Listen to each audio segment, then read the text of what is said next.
ស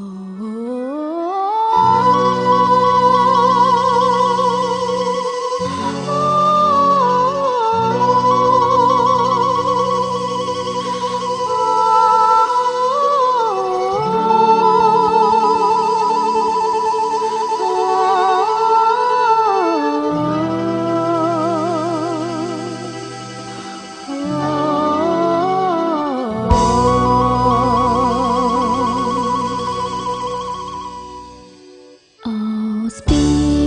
នជាលាណាន់គ្នាថ្ងៃស្អែកចំរៀងទាវអើយច្រៀងស្រែកផ្ដែផ្ដាំស្រែស្រុកអោភ្នំបាទីរៀបរៀបពីក្ដីស្រណោធម្មជាតិគ្រឿងក្រងរស់បានដោយទាំងសន្សារសារិកាសួរមេសេសួរបងគោទាវសុំផ្ដាំផងបងអើយក៏ភ្លេងរឿងដើខ្ញុំនឹងប្រថ្លៃរួនថ្ងៃស្ទើរប៉ុណ្ណឹងហើយបើបងស្អប់ធ្វើសូមឆ្លើយតបវិញកុំខានយល់ថ្នាកាយ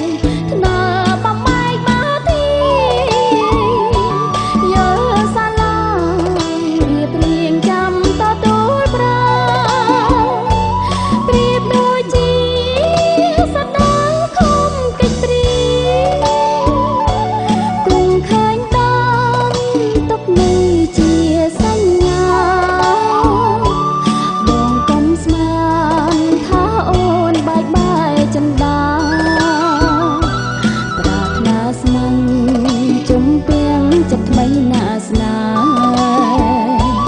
ផាហុំទាវឯងចង់ចែកឲ្យបង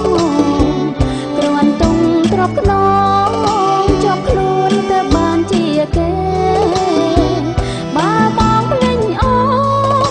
នស៊ូតែនៅទុំនេមិនហ៊ានឲ្យគេថែទេព្រោះមិនដូចបង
ជំពាំងចិត្តថ្មីណាស្នា